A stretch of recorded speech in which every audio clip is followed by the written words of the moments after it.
It's been 9 long days. The air is dark, dank, and bone-chillingly cold.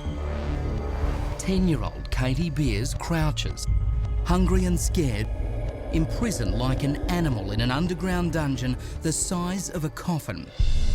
No one can hear her screams.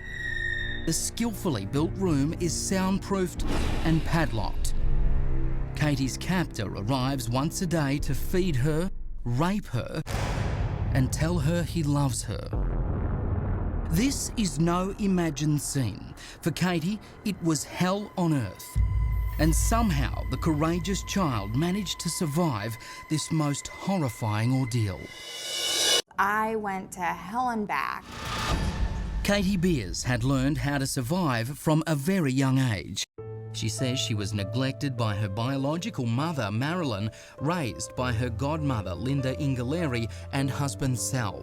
The ones charged with protecting her were the very ones abusing her. When you talk about going from hell to back, I want to ask you, to the extent that you're comfortable, about what that hell was like. Well, from the time that I was 2 years old, I was sexually abused by my godmother's husband.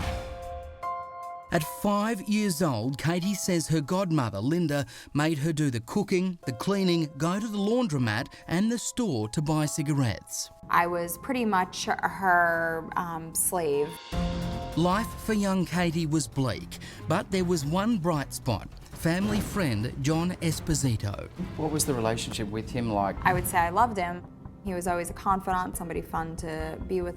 John Esposito was fun, and he showered Katie and her brother with gifts, took them to amusement parks, toy stores, and to his house to play. So he was somebody that I would trust. But trust soon turned to trouble. John Esposito had tried getting me to sneak out of my godmother's house to meet with him. Esposito enticed Katie with promises of ice cream, candy, and a puppy.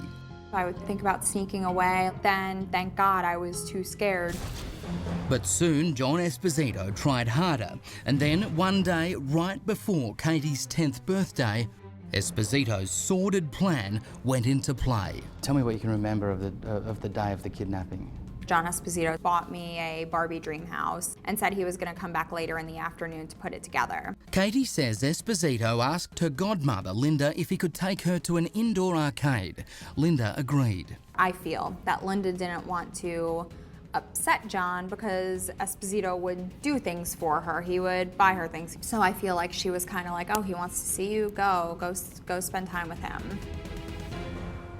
Off they went, enjoying fun at the arcade, then to a store where John bought Katie a video game, knowing the only place she could play was at his house. I couldn't really say no, so we went back to his house. Upstairs, there's this huge open loft game area where he had soda and snacks in there and everything else. And the only place to sit in this entire room was in his bed. Something wasn't sitting well with me. And then he pulled me up onto his lap, covered my mouth, told me that he wasn't gonna hurt me, and then he sexually assaulted me. Suddenly, John Esposito had gone from hero to villain. Esposito took her to his office, and when he wasn't looking, she tried dialing 911. He grabs the phone from my hands, carried me and threw me into the closet. But the evening was about to take an even darker turn.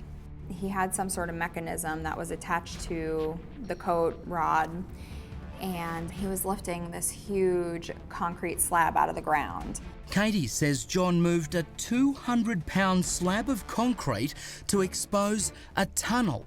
So he tells me, get down there. And I said no. So then he picked me up and dropped me.